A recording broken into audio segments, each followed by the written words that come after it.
Hello बच्चों, good morning. आज की तारीख है 28 मार्च 2024। आज के करंट अफेयर क्वेश्चन और लल्लन टॉप प्रश्नों में आप सभी का स्वागत है। यह current affair question Kumar Gaurav sir के करंट अफेयर से लिया गया है, जिसमें हम 20 से 25 मिनट में पूरी फुल क्लास को रिवीजन कर लेंगे, जिसमें आप सभी को करंट अफेयर क्वेश्चन, साथ में उसकी व्याख्या और लल्लन टॉप प्रश्न देखने को मिलेगा। तो बिना टाइम वेस्ट किए हुए शुरू करते हैं आज के अपने 28 मार्च के दैनिक समसामयिक सभी प्रतियोगी परीक्षाओं के लिए महत्वपूर्ण प्रश्न है, जिसका पहला प्रश्न है ब्रांड फाइनेंस 2024 रिपोर्ट के अनुसार दुनिया का सबसे मजबूत बीमा ब्रांड कौन सा है। तो दुनिया का सबसे मजबूत बीमा ब्रांड है LIC। ऑप्शन ए सही हो जाएगा। ब्रांड फाइनेंस 2024 के अनुसार बीमा क्षेत्र में सबसे मजबूत ब्रांड कौन सा है। तो दुनिया का सबसे मजबूत ब्रांड है LIC।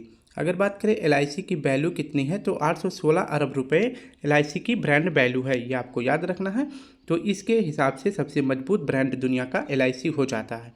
अगर बात करें कि जितने भी बीमा क्षेत्र होते हैं जिनको रेगुलेट करने का कार्य कौन करता है, तो IRDAI करता है, जिसका फुल फॉर्म होता है insurance regulatory and development authority of India. तो बीमा क्षेत्र में जितने भी फाइनेंस ब्रांड होते हैं उनको कौन रेगुलेट करता है, तो IRDAI रेगुलेट करता है। इसका मुख्यालय कहाँ पे है, तो IRDAI का मुख्यालय है हैदराबाद में। इसकी स्थापना कब हुई थी, तो इसकी स्थापना हुई थी 1999 एक्ट के तहत। वर्तमान में IRDAI के हेड कौन है, तो देवाशीष पांडे जी हैं, ये आपको याद रखना है। तो सबसे मजबूत दुनिया का ब्रांड कौन सा है LIC क्षेत्र में, तो वह है आपका LIC। ठीक है, इसकी ब्रांड वैल्यू कितनी है, तो 816 अरब रुपए है। नेक्स्ट देखिए, कुछ महत्वपूर्ण संस्थाओं के बारे में देख लेते हैं जिसकी स्थापना कब हुई थी, किस एक्ट के तहत हुई थी। तो ट्राई की स्थापना, यानी कि आपके सिम की वैल्यू कितनी होगी, यानी कि वैलिडिटी कितनी होगी, और जो फ़ोन कॉल की चार्जेस कितनी होगी, तो ये सभी जो है नियंत्रित कौन करता है, तो ट्राई करता है। ट्राई की स्थापना जो है किस एक्ट के तहत होती है, तो 1997 एक्ट के तहत होती है। और ट्राई के वर्तमान हेड कौन है, तो अनिल लोहाटी जी हैं। नेक्स्ट देखें तो सेबी की स्थापना किस एक्ट के तहत होती है, तो इसकी स्थापना 1992 एक्ट के तहत होती है। लेकिन इसकी स्थापना कब हुई थी, तो 1988 में हुई थी। एक्ट कौन सा है, तो एक्ट है 1992 का एक्ट है। सेबी का कार्य क्या है, तो यह शेयर मार्केट को रेगुलेट करता है, जैसे BSE और NSE यानी बॉम्बे स्टॉक एक्सचेंज, और इसका नेशनल स्टॉक एक्सचेंज होता है। वर्तमान में सेबी के हेड कौन है, तो भारत की पहली महिला जो सेबी की अध्यक्ष बनी है उनका नाम है माधवीपुरी बुक्च, ये भी आपको याद रखना है।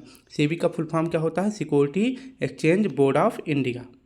नेक्स्ट देखिए तो कुछ महत्वपूर्ण इंडेक्स में देख लेते हैं भारत की रैंक क्या है। तो 111 नंबर पर भारत किस इंडेक्स में है, तो हंगर यानी भुखमरी इंडेक्स में भारत की रैंक है 111, ये आपको याद रखना है।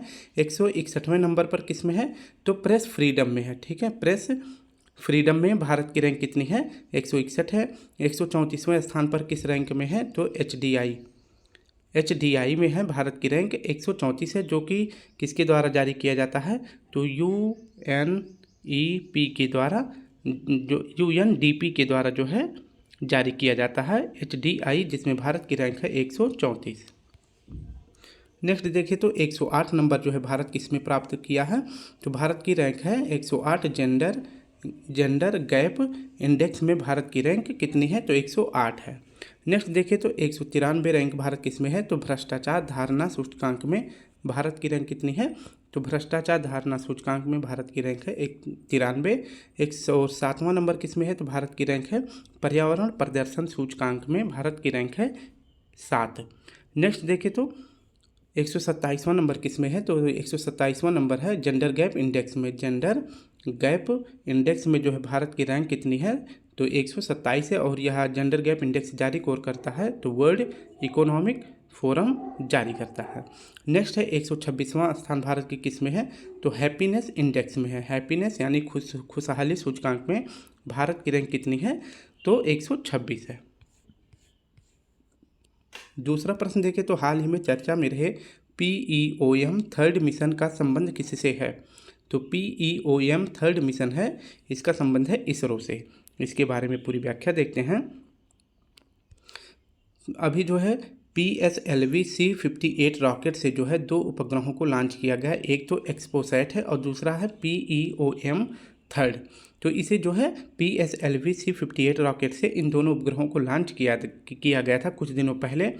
इसमें से जो है PEOM थर्ड यह जो है अंतरिक्ष में इसे जो है स्थापित कर दिया गया था। इसका जो कार्य था वो कार्य अपना पूरा करने के बाद इसे फिर जो है इसरो के द्वारा पुनः वायुमंडल में प्रवेश करा लिया गया है। ठीक है, यानी कि अंतरिक्ष में जो है कोई भी कचरा ना बचे उसके लिए जो है जो उपग्रह लॉन्च किया गया था PEOM थर्ड किस रॉकेट से PSLV-C58 रॉकेट से लॉन्च किया गया था, उसे पुनः जो है धरती पर वायुमंडल में प्रवेश कर लिया गया है। ठीक है, तो इसका संबंध है, यह रॉकेट किसका है, तो यह इसरो का रॉकेट है, ये आपको याद रखना है। इसरो के वर्तमान हेड कौन है, तो यस सोमनाथ जी वर्तमान में इसरो के हेड हैं। ठीक है, तो इसे आप याद रखेंगे।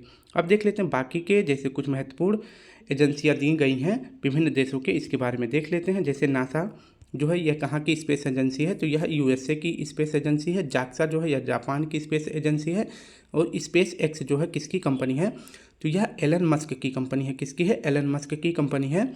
और इसके जो है स्पेस एक्स का जो रॉकेट है इसका नाम है फाल्कन 9 रॉकेट है। ठीक है, रॉसकॉसमॉस जो है रॉसकॉसमॉस जो है ये किस देश की स्पेस एजेंसी है, तो यह है आपका रूस की स्पेस एजेंसी। अब कुछ महत्वपूर्ण जो है उपग्रहों को देख लेते हैं किस रॉकेट से लॉन्च किया गया है। जैसे इनसैट 3DS यह जो है किस रॉकेट से लॉन्च किया गया है, तो GSLV-F14 से जो है आपका इनसैट 3DS लॉन्च किया गया है। और इसका कार्य क्या था, तो यह मौसम संबंधी घटनाओं के बारे में जानकारी देने वाला उपग्रह है। आदित्य L1 यह किस रॉकेट से लॉन्च किया गया था, तो यह PSLV-C57 से लॉन्च किया गया था। और आदित्य L1 किस के लिए भेजा गया मिशन था, तो सूर्य के लिए भेजा गया मिशन था। नेक्स्ट देख लेते हैं ओडिसियस क्या है, तो यह विश्व का पहला प्राइवेट कंपनी का जो है कंपनी है। विश्व का जो है पहला प्राइवेट कंपनी का लैंडर है जो कि लूनर यानी कि चांद के मिशन के लिए भेजा गया था। ठीक है, और किस कंपनी ने भेजा था, तो इंटूएटिव कंपनी ने भेजा था। किस कंपनी ने, तो इंटूएटिव कंपनी ने भेजा था। इसके द्वारा चांद के लिए पहला प्राइवेट मिशन कौन सा भेजा गया था, ओडिसियस भेजा गया था चांद के लिए। ठीक है, तो अगर पूछे कंपनी कौन सी है, तो इंटूएटिव है। लैंडर कौन सा है इसमें, तो ओडिसियस है। नेक्स्ट देख लेते हैं चंद्रयान थर्ड यह जो है 14 जुलाई को लॉन्च किया गया था। कब, तो 14 जुलाई को लॉन्च किया गया था किस रॉकेट से, तो LVM-3M4 रॉकेट से लॉन्च किया गया था। इसे जो है बाहुबली रॉकेट भी कहते हैं। ठीक है, तो 14 जुलाई को LVM-3M4 रॉकेट से चंद्रयान थर्ड लॉन्च किया गया था। और यह जो है चांद के साउथ पोल पे लैंड किया था। ठीक है, चांद के साउथ पोल पर लैंड किया था कब, तो 23 अगस्त को लैंड किया था। इसे आप याद रखेंगे। नेक्स्ट देख लेते हैं, तीसरा प्रश्न है हमारा, हाल ही में लोकतंत्र के लिए तीसरा शिखर सम्मेलन कहाँ आयोजित होगा। तो लोकतंत्र के लिए तीसरा शिखर सम्मेलन कहाँ आयोजित होगा, तो यह दक्षिण कोरिया में होगा। ऑप्शन डी सही हो जाएगा। इसके लिए देखते हैं लोकतंत्र के लिए तीसरा शिखर सम्मेलन 2024 इसका आयोजन कहाँ पे होगा, तो इसका होस्ट है दक्षिण कोरिया। तो लोकतंत्र के लिए तीसरा शिखर सम्मेलन दक्षिण कोरिया में आयोजित किया गया है। इस बार जो इसकी थीम क्या रखी गई है, तो भविष्य की पीढ़ियों के लिए लोकतंत्र। इसमें जो है पाकिस्तान और साथ में चीन को नहीं बुलाया गया था। ठीक है, तो पाकिस्तान से कोई नहीं बुलाया गया था और चीन से भी, तो 2 देश इस लोकतंत्र के लिए इसमें बुलाए नहीं गए थे। तो आपको याद रखना है, तो इसका होस्ट कहाँ पर है, दक्षिण कोरिया में है। बाकी के कुछ ऑप्शन है, जैसे कनाडा के बारे में देख लेते हैं। कनाडा की राजधानी का नाम है ओटावा और कनाडा में ही एक शहर है जिसका नाम है विनिपेग। यहाँ पे जो है गेहूं की सबसे बड़ी मंडी है। तो विश्व की सबसे बड़ी गेहूं की मंडी कहाँ है, विनिपेग में, जो कि कनाडा का शहर है। 1987 में ओजोन परत संरक्षण के लिए एक सम्मेलन किया गया था। और कहाँ पर किया गया था, तो मॉन्ट्रियल में किया गया था। किस तारीख को, तो 16 सितंबर 1987 को किया गया था। इसलिए 16 सितंबर को ओजोन परत संरक्षण दिवस मनाया जाता है। तो यह मॉन्ट्रियल शहर कहाँ पे है, तो यह भी कनाडा में है। कामागाटा मारू प्रकरण जो है एक स्थान है, यहाँ पे जो है जहाज को जो है रोक दिया गया था। किस जगह पे, तो वैंकूवर में रोक दिया गया था। किसके द्वारा, तो यह वैंकूवर जगह भी कहाँ का है, तो यह भी कनाडा का है। तो कामागाटा मारू जहाज जो है यह जापान का जहाज था। इसे वैंकूवर कनाडा के पास जब ये पहुँचा तो वैंकूवर स्थान पर इसे रोक दिया गया। इसे यानी कि इसे तट के किनारे नहीं आने दिया, इसे जो है समुद्र में ही रोक दिया गया था। और यह घटना कब की है, तो यह घटना है 1914 की घटना है। नेक्स्ट देख लेते हैं जापान के बारे में। जापान का सबसे बड़ा द्वीप कौन सा है, तो होन्शु द्वीप है। इसी होन्शु द्वीप पर जापान की राजधानी टोक्यो स्थित है। और जापान के वर्तमान पीएम कौन है, तो फूमियो किशिदो हैं। नेक्स्ट बात करते हैं, तो मंगोलिया और चीन के बीच कौन सा मरुस्थल है। तो मंगोलिया और चीन के बीच जो है कौन सा मरुस्थल है, तो गोबी मरुस्थल है, जो कि ठंडा मरुस्थल है। नॉर्थ कोरिया की राजधानी का क्या नाम है, तो प्योंगयांग है। और साउथ कोरिया की राजधानी का क्या नाम है, तो सियोल है।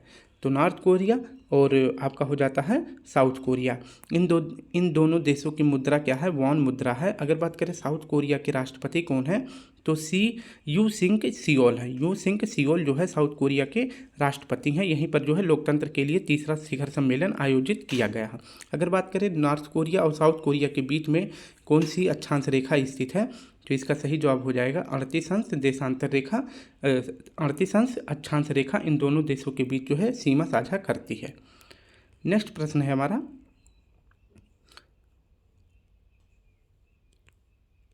हाल ही में किस राज्य में कुलशेखरम पट्टनम में इसरो के दूसरे स्पेस पोर्ट की आधारशिला रखी गई है। तो इसरो के द्वारा जो है अपना दूसरा स्पेस पोर्ट कहाँ पे खोला गया है, तो कुलशेखरम पट्टनम में। यहाँ से जो है छोटे सैटेलाइट जो होते हैं उनको लॉन्च किया जाएगा, और जो बड़े सैटेलाइट होते हैं वो कहाँ से लॉन्च किए जाते हैं, तो ये दूसरा हो जाएगा। पहला कौन सा है, तो सतीश धवन है, ठीक है। और कहाँ पर है सतीश धवन अंतरिक्ष केंद्र, तो यह है आपका आंध्र प्रदेश में है। और ये कुलशेखरम पट्टनम कहाँ पे है, जो कि इसरो के द्वारा दूसरा स्पेस पोर्ट स्थापित किया गया है, यह है आपका तमिलनाडु में। कहाँ है, तो यह तमिलनाडु में। तो कुलशेखरम पट्टनम जगह कहाँ पे है, तमिलनाडु में है। यहाँ पर इसरो अपना दूसरा स्पेस पोर्ट स्थापित करने वाला है। नेक्स्ट देखें तो अंतर्राष्ट्रीय गीता महोत्सव 2024 कहाँ आयोजित होगा, तो यह श्रीलंका में आयोजित होगा। इसे आप याद रखेंगे, कहाँ पे, श्रीलंका में। अगर बात करें गीता महोत्सव 2024 कहाँ पे आयोजित हुआ, तो यह कुरुक्षेत्र हरियाणा में हुआ था, लेकिन अंतर्राष्ट्रीय पूछे तो श्रीलंका में। हाल ही में डीआरडीओ ने ओडिशा तट पर किस अत्यधिक कम दूरी की वायु रक्षा प्रणाली का सफल परीक्षण किया है। डीआरडीओ के द्वारा 2 वायु रक्षा प्रणाली का सफल परीक्षण किया गया है। एक तो कम दूरी का किया गया है जिसका नाम है वसोराध। क्या नाम है, वसोराध है, जो कि कम दूरी का है। एक तो है समर, ठीक है, तो इसे भी आप याद रखेंगे। एक समर है और दूसरा कम दूरी का, जो अत्यधिक कम दूरी का वायु रक्षा प्रणाली है, ये कहाँ है, तो इसका क्या नाम है, तो यह वसोराध है। इसे कहाँ से जो है इसका सफल परीक्षण किया गया है, तो उड़ीसा के तट से किया गया है।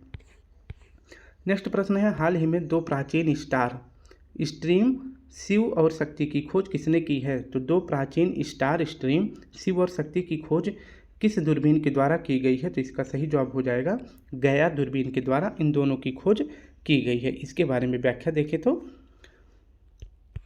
गया दूरबीन, यह जो है कहाँ का दूरबीन है, तो यूरोपियन अंतरिक्ष एजेंसी का जो है यह दूरबीन है। इस दूरबीन के द्वारा जो है 2 प्राचीन स्टार स्ट्रीम की खोज की गई है। इसे आप याद रखेंगे, जिसका नाम है शिव और दूसरे का नाम है शक्ति। तो ये दोनों नाम जो है भारतीय संस्कृति के अनुसार रखे गए हैं, शिव और शक्ति। इसे आप याद रखेंगे। किस दूरबीन से खोजा गया है, तो गया दूरबीन से खोजी गई है। किसके द्वारा, तो यूरोपियन एजेंसी के द्वारा खोजी गई है। अब देख लेते हैं कि जो है शिव और शक्ति का द्रव्यमान कितना है। तो शिव और शक्ति का द्रव्यमान जो है सूर्य की तुलना में 10 मिलियन गुना अधिक है। और यह जो है कितना पुराना है, तो इसका निर्माण कब हुआ था, तो इन दोनों जो है उपग्रहों का निर्माण कब हुआ था, तो 12 से 13 अरब साल पहले इनका निर्माण हुआ था। अब नेक्स्ट देख लेते हैं शिव शक्ति पॉइंट से एक और जगह संबंधित है, इसके बारे में देख लेते हैं। तो शिव शक्ति पॉइंट जो है यह चंद्रयान 3 जब भेजा गया था, तो शिव शक्ति स्थान पे जो चंद्रयान 3 का जो लैंडर था विक्रम, ठीक है, विक्रम था, जो जब ये चांद के साउथ पोल पे लैंड किया था, तो उसी जगह को क्या नाम दिया गया था, उसी जगह को नाम दिया गया था शिव शक्ति पॉइंट। और चंद्रयान 3 कब लॉन्च किया गया था, तो 14 जुलाई को लॉन्च किया गया था। और चांद के साउथ पोल पर कब लैंड किया था, तो यह 23 अगस्त को किया था। और इसलिए जो है 23 अगस्त को हर साल अब से राष्ट्रीय अंतरिक्ष दिवस मनाया जाएगा। नेक्स्ट देख लेते हैं, INS जटायु का उद्घाटन कहाँ हुआ है। तो INS जटायु का उद्घाटन कहाँ से किया गया है, तो लक्षद्वीप से किया गया है। ये आपको याद रखना है, कहाँ से, तो लक्षद्वीप से किया गया है। नेक्स्ट प्रश्न हमारा है, चाप चारकूट नृत्य कहाँ आयोजित हुआ है। तो चाप चारकूट इसे चिरऊ नृत्य भी कहते हैं, चिरऊ नृत्य भी कहते हैं। और यह कहाँ पर आयोजित किया जाता है, तो यह मिजोरम में आयोजित किया जाता है। नेक्स्ट है, हाल ही में किस राज्य की आभूषण कला सिल्वर फिलिग्री को GI टैग दिया गया है। तो सिल्वर फिलिग्री किस राज्य का आभूषण कला है, और यह चांदी से निर्मित किया जाता है। यह ओडिशा का आभूषण कला है। कहाँ का है, तो यह ओडिशा का आभूषण कला है सिल्वर फिलिग्री। अगर आप सभी से प्रश्न पूछे तो आप सबको बताना, चुरपी जो है, चुरपी और इसके साथ चुरपी पनीर और इसके साथ कलारी, ये दोनों पनीर किस राज्य के हैं जिन्हें अभी हाल ही में GI टैग दिया गया था। हाल ही में प्रो कबड्डी का 10वां संस्करण चैंपियन कौन बना है? तो प्रो कबड्डी का 10वां संस्करण का चैंपियन बना है पुनेरी पल्टन। कौन बना है? तो पुनेरी पल्टन बना है, ये आपको याद रखना है। हमने प्रश्न पूछा था चुरपी पनीर और कलारी पनीर जो है ये किस राज्य के हैं जिन्हें भी हाल ही में जीआई टैग दिया गया था? तो चुरपी पनीर ये आपका हो जाता है आंध्र प्रदेश का और कलारी पनीर ये आपका हो जाता है जम्मू कश्मीर का। ठीक है, नेक्स्ट प्रश्न देख लेते हैं। 5वां प्रश्न है, हाल ही में सेनेगल का नया राष्ट्रपति किसे नामित किया गया है? तो सेनेगल का नया राष्ट्रपति किसे चुना गया है? तो बसीरो डियोमायो को। किसे? बसीरो डियोमायो को जो है सेनेगल का नया राष्ट्रपति चुना गया है। अब इसके बारे में व्याख्या देख लेते हैं। सेनेगल देश के नए राष्ट्रपति कौन बने हैं? बसीरो डियोमायो बने हैं और सेनेगल की राजधानी का क्या नाम है? डकार। तो डकार जो है किस देश की राजधानी का नाम है? सेनेगल की राजधानी का नाम है। और यह जो है सेनेगल देश किस महाद्वीप में है? तो यह है आपका अफ्रीका महाद्वीप में। ठीक है, अब बात करते हैं कुछ महत्वपूर्ण देशों के बारे में जिन्हें अभी हाल ही फिलहाल में राष्ट्रपति या फिर प्रधानमंत्री चुने गए हैं। तो शहबाज शरीफ जो है ये किस देश के प्रधानमंत्री बने हैं? तो ये पाकिस्तान के बने हैं। लुइस मोंटेनेग्रो पीएम कहाँ के बने हैं? तो ये पुर्तगाल के बने हैं। इसके बाद तमस सुलियोक कहाँ के प्रेसिडेंट बने हैं? तो ये हंगरी के प्रेसिडेंट बने हैं। तो आपको याद रखना बसीरो डियोमाये कहाँ के बने हैं? तो सेनेगल के नए राष्ट्रपति चुने गए हैं। नेक्स्ट देखें तो भूमध्य सागर की कुंजी किसे कहा जाता है? तो भूमध्य सागर की कुंजी कहा जाता है जिब्राल्टर जल संधि को। यानी कि यह आपका हो जाता है आपका हो जाता है यूरोप महाद्वीप और इसके नीचे आपका हो जाता है अफ्रीका महाद्वीप। ठीक है, तो ये अफ्रीका महाद्वीप हो जाता है। अटलांटिक महासागर से यहाँ पे भूमध्य सागर में प्रवेश करने के लिए किस जल संधि का प्रयोग किया जाता है? तो जिब्राल्टर जल संधि का प्रयोग किया जाता है। इसीलिए जो है भूमध्य सागर का कुंजी किसे कहा जाता है? तो जिब्राल्टर जल संधि को कहा जाता है। भूमध्य सागर और लाल सागर को जोड़ने वाली नहर कौन सा है? तो यह है स्वेज नहर। यहाँ पे आपका भूमध्य सागर हो जाता है, इसके बाद इधर से आपका मिस्र का भाग हो जाता है और यहाँ पे जो है आपका सऊदी अरब का भाग हो जाता है। तो इधर से यहाँ पे आने पे यानी कि यहाँ पे लाल सागर है, तो भूमध्य सागर से लाल सागर में आने के लिए किस नहर का प्रयोग किया जाता है? तो स्वेज नहर का प्रयोग किया जाता है। इसी के अनुसार थोड़ा सा और समझा देते हैं। लाल सागर और अदन की खाड़ी को जोड़ने वाली जल संधि को क्या कहते हैं? बाब अलमंदेब कहते हैं। इसे आंसुओं का द्वार भी कहते हैं। यहाँ पे आपका लाल सागर हो जाता है, मैंने बताया ऊपर आपका भूमध्य सागर, यहाँ से आने के लिए स्वेज नहर का प्रयोग किया जाता है बीच में। फिर इसके बाद ये लाल सागर से यहाँ पे आपका अदन की खाड़ी हो जाता है। इसके बीच में आने के लिए किस जल संधि का प्रयोग किया जाता है? तो यह किया जाता है बाब उल मंदेब जल संधि का प्रयोग किया जाता है। यहाँ पे स्वेज नहर का प्रयोग किया जाता है। ठीक है, नेक्स्ट देखें तो हाल ही में यूएस गोल्फ एसोसिएशन ने बॉब जॉन्स पुरस्कार से किसे सम्मानित किया है?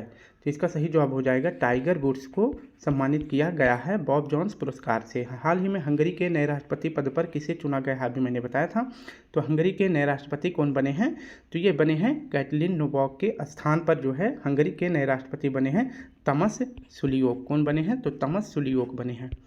नेक्स्ट प्रश्न देखते हैं, हाल ही में भारत की पहली अंडर वाटर मेट्रो रेल सेवा का उद्घाटन कहाँ हुआ है? तो भारत की पहली अंडर वाटर मेट्रो रेल सेवा का उद्घाटन हुआ है कोलकाता में। कहाँ पर? तो कोलकाता में हुआ है। किस नदी के ऊपर? किस नदी पर? तो हुगली नदी पर बना है। ठीक है, और इसका उद्घाटन किसने किया है? तो पीएम मोदी जी ने किया है।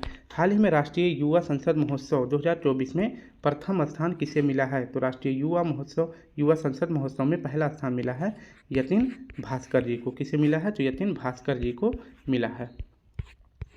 नेक्स्ट प्रश्न देख लेते हैं, प्रश्न है 6वां। हाल ही में चीन स्थित विश्व बिलियर्ड्स संग्रहालय में किसे बिलियर्ड्स हॉल ऑफ फेम में शामिल किया गया है? तो विश्व स्थित बिलियर्ड्स संग्रहालय कहाँ पे है? तो यह चीन में है और यहीं पर जो है बिलियर्ड्स हॉल ऑफ फेम जो है किसे दिया गया है? तो यह दिया गया है पंकज आडवाणी जी को दिया गया है। इसके बारे में व्याख्या देखिए तो विश्व बिलियर्ड्स संग्रहालय कहाँ पर स्थित है? तो यह चीन में स्थित है और इसी विश्व बिलियर्ड्स संग्रहालय के द्वारा एक अवार्ड दिया जाता है जिसका नाम है बिलियर्ड्स हॉल ऑफ फेम, जो कि किसे दिया गया है? तो भारत के ये स्नूकर खिलाड़ी हैं पंकज आडवाणी जी को दिया गया है और ये जो है अब तक 26 बार जीत चुके हैं स्नूकर में। ठीक है, अब देख लेते हैं इसके बारे में व्याख्या। दूसरे प्रश्न देखते हैं, टेनिस के हॉल ऑफ फेम में शामिल होने वाले पहले एशियाई खिलाड़ी कौन बने हैं? तो टेनिस का हॉल ऑफ फेम अभी 2024 में किसे दिया गया था? तो लिएंडर पेस को दिया गया था। साथ साथ में किसे दिया गया था? विजय अमृतराज जी को दिया गया था। क्रिकेट के हॉल ऑफ फेम में शामिल होने वाली पहली भारतीय महिला कौन है? तो डियाना एडुल्जी हैं। नेक्स्ट देखें तो आप सभी के लिए प्रश्न है, हाल ही में उत्तर अटलांटिक संधि संगठन में शामिल 32वां सदस्य देश कौन सा है? आपको बताना है उत्तर अटलांटिक संधि संगठन यानी कि नाटो में शामिल होने वाला 32वां देश कौन सा है? तो 32वां देश है आपका स्वीडन। कौन सा है? तो 32वां देश है हमारा स्वीडन है। और इसके बाद अगर बात करें 31वां देश कौन सा था? तो फिनलैंड था। नेक्स्ट प्रश्न है हमारा संविधान हमारा सम्मान अभियान कहाँ प्रारंभ हुआ है? तो यह राजस्थान के बीकानेर में प्रारंभ हुआ है। हमारा संविधान हमारा सम्मान अधिकार। हाल ही में संसद खेल महाकुंभ 3.0 कहाँ प्रारंभ हुआ है? तो यह हिमाचल प्रदेश में प्रारंभ हुआ है। नेक्स्ट प्रश्न देखें तो 7वां प्रश्न है हाल ही में स्वाइन फीवर वैक्सीन, बहुत ही महत्वपूर्ण प्रश्न है। इसके बारे में जो भी हाल फिलहाल में वैक्सीन लॉन्च की गई है और किस रोग के लिए बनाई गई है उसके बारे में पढ़ने वाले हैं। तो सबसे पहले देखेंगे स्वाइन फीवर वैक्सीन। तो स्वाइन फीवर वैक्सीन के निर्माण में किसने सफलता प्राप्त करी है? तो इसका सही जवाब हो जाएगा option D, Guwahati IIT Guwahati ने सफलता प्राप्त की है। इसके बारे में व्याख्या देखें तो IIT गुवाहाटी अभी जो है हाल ही में स्वाइन फीवर वैक्सीन का निर्माण किया है। स्वाइन फीवर ये जो है किसके लिए बनाया गया है? तो जो सुअरों में बुखार होता है उसको ठीक करने के लिए एक वैक्सीन का निर्माण IIT गुवाहाटी के द्वारा किया गया है जिसका नाम है स्वाइन फीवर वैक्सीन। यह वैक्सीन जो है IIT गुवाहाटी के द्वारा बनाने के बाद किसको दे दी गई है, किसे ट्रांसफ़र कर दी गई है? तो बायोमोड प्राइवेट लिमिटेड कंपनी को यह ट्रांसफ़र कर दी गई है। ठीक है, अब हम देख लेते हैं कुछ महत्वपूर्ण वैक्सीन जो अभी हाल ही में किस बीमारी के लिए बनाए गए हैं। तो ये 4 महत्वपूर्ण वैक्सीन है जिसे आपको याद रखना है। तो हैविश्योर वैक्सीन जो है यह किसके लिए बनाया गया है? तो हेपेटाइटिस B के लिए बनाया गया है। मॉस्क्यूरिक्स वैक्सीन यह किसके लिए बनाया गया है? तो मलेरिया के लिए बनाया गया था। सर्वावैक्स वैक्सीन यह जो है सर्वाइकल कैंसर के लिए बनाया जाता है और यह कैंसर जो है महिलाओं में सबसे अधिक होता है गर्भाशय में। ठीक है, और BCG वैक्सीन जो है यह किसके लिए बनाया गया है? तो यह TB के लिए बनाया गया है। अगर बात करें कि TB दिवस कब मनाया जाता है तो TB हमें जो है 24 आवर नहीं देखना चाहिए। ठीक है, तो 24 मार्च को जो है विश्व TB दिवस भी मनाया जाता है। आप सभी के लिए प्रश्न है हाल ही में टेस्ट विकेट लेने वाले दुनिया के पहले तेज गेंदबाज कौन बन गए हैं? तेज गेंदबाज यानी फास्ट बॉलर जो है टेस्ट क्रिकेट में 700 विकेट लेने वाले दुनिया के पहले गेंदबाज कौन बन गए हैं? तो इसका सही जवाब हो जाएगा एंडरसन। ठीक है, तो पहला सही जवाब कौन सा हो जाएगा? तो एंडरसन हो जाएगा। तो 700 विकेट किसने लिया है? एंडरसन लिया है। किस श्रेणी में? तो तेज गेंदबाज में टेस्ट क्रिकेट में। अगर बात करें कि सबसे ज़्यादा विकेट किसने लिया है तो 800 विकेट लिए हैं मुथैया मुरलीधरन जी, लेकिन ये जो है स्पिनर गेंदबाज हैं और ये एंडरसन जो है तेज गेंदबाज हैं यानी फास्ट बॉलर हैं। हाल ही में मिस वर्ल्ड 2024 का खिताब किसने जीता है? तो मिस वर्ल्ड कौन बनी है? क्रिस्टियाना। कौन बनी है? तो यह बनी है क्रिस्टियाना पिज़कोवा बनी है और ये किस देश की हैं? तो यह चेक रिपब्लिक की हैं। ठीक है, नेक्स्ट प्रश्न हमारा हाल ही में लाचित बोरफुकन की 125 फुट ऊंची प्रतिमा स्टैचू ऑफ बेल्लोर का अनावरण कहाँ किया गया है? तो यह असम में किया गया है। ठीक है, कहाँ किया गया है? असम में किया गया है। और लाचित बोरफुकन कौन थे? तो ये अहोम साम्राज्य के सेनापति थे। इनकी प्रतिमा का क्या नाम है? तो स्टैचू ऑफ बेल्लोर है। अगर प्रश्न पूछे स्टैचू ऑफ बेल्लोर किसकी प्रतिमा है तो लाचित बोरफुकन जी की है जो कि 125 फुट ऊंची है। इसका अनावरण असम में किया गया है। हाल ही में संतोष ट्रॉफी 2024 का आयोजन कहाँ हुआ है? तो संतोष ट्रॉफी 2024 का आयोजन कहाँ पे किया गया था? तो यह अरुणाचल प्रदेश में किया गया था। ये आपको याद रखना है। संतोष ट्रॉफी यह फुटबॉल का ट्रॉफी है। नेक्स्ट प्रश्न है हमारा 8वां हाल ही में एवरेडी बैटरी ने किसे अपना ब्रांड एम्बेसडर घोषित किया है? हम मूवियों में या फिर जब कोई चीज़ देखते हैं तो उसके बीच में ऐड आता था पहले, तो उसमें जो है एवरेडी का ब्रांड एम्बेसडर बनाया गया था अक्षय कुमार को, लेकिन फिलहाल अभी किसे बना दिया गया है? तो यह बना दिया गया है नीरज चोपड़ा जी को। इसके बारे में देखते हैं तो एवरेडी जो है अपना ब्रांड एम्बेसडर किसे बनाई है? तो नीरज चोपड़ा जी को बना दिया गया है। एवरेडी के द्वारा भी हाल ही में एक ब्रांड लॉन्च किया गया है, बैटरी का एक नया ब्रांड लॉन्च किया गया है जिसका नाम है अल्टीमा एल्काइन ब्रांड जो है इसे लॉन्च किया गया है। और इसी को जो है प्रमोट करने के लिए एवरेडी ने अपना ब्रांड एम्बेसडर किसे बनाया है? तो नीरज चोपड़ा जी को बनाया है। नीरज चोपड़ा की अगर बात करें ये किस राज्य के हैं? तो ये हरियाणा के हैं। इनका खेल कौन सा है? तो इनका खेल है भाला फेंक। इन्होंने जो है 7 अगस्त 2021 को 87.858 मीटर जो है दूर भाला फेंक कर इन्होंने टोक्यो ओलंपिक में गोल्ड मेडल जीता था। 7 अगस्त को ही भाला दिवस भी मनाया जाता है। 7 अगस्त को भाला दिवस भी मनाया जाता है, ये आपको याद रखना है। अब कुछ महत्वपूर्ण कंपनियों के ब्रांड एम्बेसडर के बारे में देख लेते हैं। जैसे BPCL का एक ब्रांड है जिसका नाम है प्योर फॉर श्योर। इसके ब्रांड एम्बेसडर किसे बनाए गए हैं? तो राहुल द्रविड़ जी को बनाया गया है। नेक्स्ट देख लेते हैं आईसीसी वर्ल्ड कप का ब्रांड एम्बेसडर किसे बनाया गया था, तो शाहरुख खान को बनाया गया था। और आईसीसी वर्ल्ड कप का वैश्विक राजदूत किसे बनाया गया था, तो सचिन तेंदुलकर जी को बनाया गया था। एसबीआई का ब्रांड एम्बेसडर किसे बनाया गया था, तो महेंद्र सिंह धोनी का बनाया गया था। इसके बाद यूनिक्लो का ब्रांड एम्बेसडर किसे बनाया गया था, तो कटरीना कैफ जी को बनाया गया था। इसके बाद इलेक्शन कमीशन ने अभी हाल ही में ब्रांड एम्बेसडर दिव्यांग श्रेणी में किसे बनाया था, तो शीतल देवी को बनाया था। जियो मार्ट का ब्रांड एम्बेसडर, गरुड़ एरोस्पेस का ब्रांड एम्बेसडर और लेज कंपनी का ब्रांड एम्बेसडर, इन तीनों कंपनियों का ब्रांड एम्बेसडर कौन है, तो आपका सही जवाब हो जाएगा MS धोनी है। नेक्स्ट प्रश्न देखें तो आप सभी के लिए प्रश्न है, हाल ही में केंद्र सरकार द्वारा नागरिकता संशोधन कानून 2019 किस देश के नागरिकों के लिए लागू किया गया है, तो आपको बता दें बाप से आप याद कर सकते हैं BAP यानी बांग्लादेश, अफगानिस्तान, पाकिस्तान। तो इन 3 देशों का बंटवारा हुआ था किस आधार पर, तो धर्म यानी मुस्लिम जो है मुस्लिम आबादी ज़्यादा होने के कारण और मुस्लिमों की मांग के आधार पर जो है ये 3 नए देश बनाए गए थे। तो इसमें जो है ज़्यादातर कौन से लोग रहते हैं, तो मुस्लिम लोग रहते हैं। और इन 3 देशों में जो भी माइनॉरिटी यानी कि जो आपके जिनकी संख्या कम हो गई है तो वो हैं हिंदू धर्म, जैन धर्म, ईसाई धर्म, पारसी धर्म और बुद्धिज्म। यहाँ पे जो है इन लोगों की जो है जनसंख्या कम हो गई है। तो इन्हीं तीन देशों में जिनकी संख्या कम हुई है तो वो जो है भारत में अपनी नागरिकता अब वापस ले सकते हैं, क्योंकि इनके ऊपर प्रताड़ना होने के कारण इनकी जनसंख्या घटी है। तो इस हिसाब से भारत का कर्तव्य बनता है कि इन्हें जो है वापस अपने देश में लाने के लिए नागरिकता संशोधन बिल लाया गया है। तो इसमें जो है 3 देशों को नागरिकता संशोधन के लिए नागरिक जो है ये संशोधन कानून लाया गया है बांग्लादेश, अफगानिस्तान और पाकिस्तान के लिए। नेक्स्ट देखें तो हाल ही में 96वें ऑस्कर पुरस्कार में सर्वश्रेष्ठ फिल्म का पुरस्कार किसे दिया गया है, तो ओपेनहाइमर को दिया गया है। किसे दिया गया है, तो ओपेनहाइमर को दिया गया है, ये आपको याद रखना है। नेक्स्ट प्रश्न देखें तो हाल ही में भारतीय पैरालंपिक समिति का अध्यक्ष किसे चुना गया है, तो हाल ही में भारतीय पैरालंपिक समिति का अध्यक्ष चुना गया है देवेंद्र झांझरिया जी को। किसे, देवेंद्र झांझरिया जी को भारतीय पैरालंपिक समिति का अध्यक्ष चुना गया है। 9वां प्रश्न देखें तो हाल ही में किस उच्च न्यायालय में मदरसा शिक्षा अधिनियम 2004 को संवैधानिक घोषित किया है। ठीक है, संवैधानिक नहीं असंवैधानिक घोषित किया है। तो हाल ही में किस उच्च न्यायालय ने मदरसा शिक्षा अधिनियम 2004 को असंवैधानिक घोषित किया है, तो इलाहाबाद उच्च न्यायालय ने। इसके बारे में व्याख्या देख लेते हैं। तो इलाहाबाद हाई कोर्ट ने यूपी के जो मदरसा शिक्षा अधिनियम 2004 है इसको असंवैधानिक घोषित किया है। इस प्रकार से अगर देखा जाए तो उत्तर प्रदेश में कुल 16,000 के लगभग मदरसा कॉलेज हैं जिन्हें जो है क्या घोषित कर दिया गया है, तो असंवैधानिक घोषित कर दिया गया है।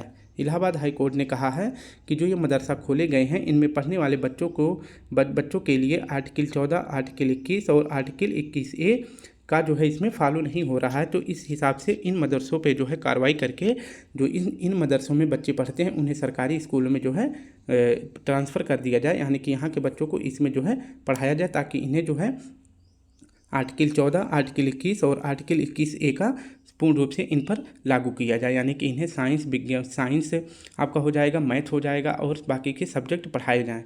और बाकी के इसमें बताया गया है कि जो मदरसे होते हैं इसमें जो है बच्चों को जो है मुस्लिम बच्चों को इसमें धर्म की शिक्षा दी जाती है। इन्हें जो है वर्तमान के स्थिति के अनुसार इन्हें एजुकेशन जो होता है टेक्निकल एजुकेशन इसमें नहीं दिया जाता है। तो इसके हिसाब से हाई कोर्ट के अनुसार इन बच्चों के साथ जो है अन्याय हो रहा है और इस पर जो है आर्टिकल 14, 21 और 21A का जो है इन पर लागू नहीं होता। इस हिसाब से इन मदरसों के बच्चों को जो है प्राइवेट या फिर सरकारी स्कूलों में जो है ट्रांसफ़र कर दिया जाए। ठीक है, तो बाकी देखते हैं इसके बारे में क्या होता है। तो आपको याद रखना है किस हाई कोर्ट ने जो है मदरसा शिक्षा अधिनियम 2004 को असंवैधानिक घोषित किया है, तो इलाहाबाद हाई कोर्ट ने किया है।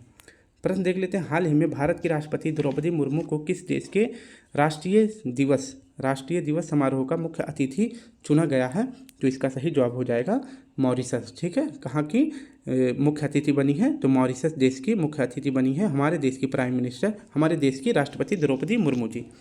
हाल ही में प्रधानमंत्री श्री नरेंद्र मोदी ने कोचरब आश्रम का उद्घाटन कहाँ किया है, तो अहमदाबाद में किया है, अहमदाबाद गुजरात में किया है। ठीक है, नेक्स्ट प्रश्न है, हाल ही में भारत के पहले फ्यूचर लैब्स केंद्र का उद्घाटन कहाँ हुआ है, तो फ्यूचर लैब्स केंद्र का उद्घाटन भारत में पहली बार कहाँ हुआ है, तो तिरुवनंतपुरम में हुआ। कहाँ हुआ है, तिरुवनंतपुरम पुरम में हुआ है, जो कि केरल में है। ठीक है। हाल ही में संयुक्त राष्ट्र मानव विकास सूचकांक 2022 में भारत को कौन सा स्थान मिला है? तो भारत को 134वां स्थान मिला है मानव विकास सूचकांक में। हाल ही में चर्चा में रहा एक राष्ट्र एक चुनाव पर उच्च स्तरीय समिति का अध्यक्षता किसने की है? तो यह किए हैं भारत के पूर्व राष्ट्रपति रामनाथ कोविंद जी ने। ठीक है। नेक्स्ट प्रश्न हमारा है 10वां और आज का आखिरी है। हाल ही में ऑनलाइन लर्निंग प्लेटफॉर्म शिक्षा सुधार किसने लॉन्च किया है? तो इसका सही जवाब हो जाएगा गुजरात के शिक्षा मंत्री ने शिक्षा के लिए जो है शिक्षा सुधार एक प्लेटफॉर्म जो है इसको लॉन्च किया है। इसके बारे में व्याख्या देखते हैं। तो शिक्षा सुधार ऑनलाइन लर्निंग प्लेटफॉर्म यह जो है सूरत में शुरू किया गया है, गुजरात में। ठीक है। इसका क्या मतलब है? तो ऑनलाइन लर्निंग प्लेटफॉर्म को शुरू किया गया है कम कीमत में उच्च गुणवत्ता शिक्षा प्रदान करना। जैसे कि आप देख सकते हैं कि ऑनलाइन जो है कोचिंग संस्थाएं जो है बच्चों को कम पैसे में गुणवत्तापूर्ण शिक्षा जो है ग्रहण करवाते हैं। उसी हिसाब से जो है शिक्षा सुधार जो है प्लेटफॉर्म शुरू किया गया है सूरत के शिक्षा मंत्री के द्वारा। ये आपको याद रखना है। तो शिक्षा सुधार कहाँ पे लॉन्च किया गया है? गुजरात में लॉन्च किया गया है। नेक्स्ट प्रश्न है आप सभी के लिए कि रणजी ट्रॉफी 2024 की विजेता टीम कौन सी बनी है? तो रणजी ट्रॉफी 2024 की विजेता टीम बनी है आपका हो जाएगा या आपको हमें कमेंट में बताना है। ठीक है। अब नेक्स्ट देख लेते हैं। हाल ही में केंद्रीय मंत्री अमित शाह ने एनआई के लिए कौन सा ऐप लॉन्च किया है? तो संकलन ऐप लॉन्च किया है। ठीक है। कौन सा? संकलन ऐप लॉन्च किया है। नेक्स्ट देखिए तो हाल ही में फूलदेई महोत्सव 2024 कहाँ प्रारंभ हुआ है? तो यह उत्तराखंड में प्रारंभ हुआ है। भारतीय सेना संयुक्त सैन्य अभ्यास लामितीय सेशल्स किसके साथ प्रारंभ करेगी?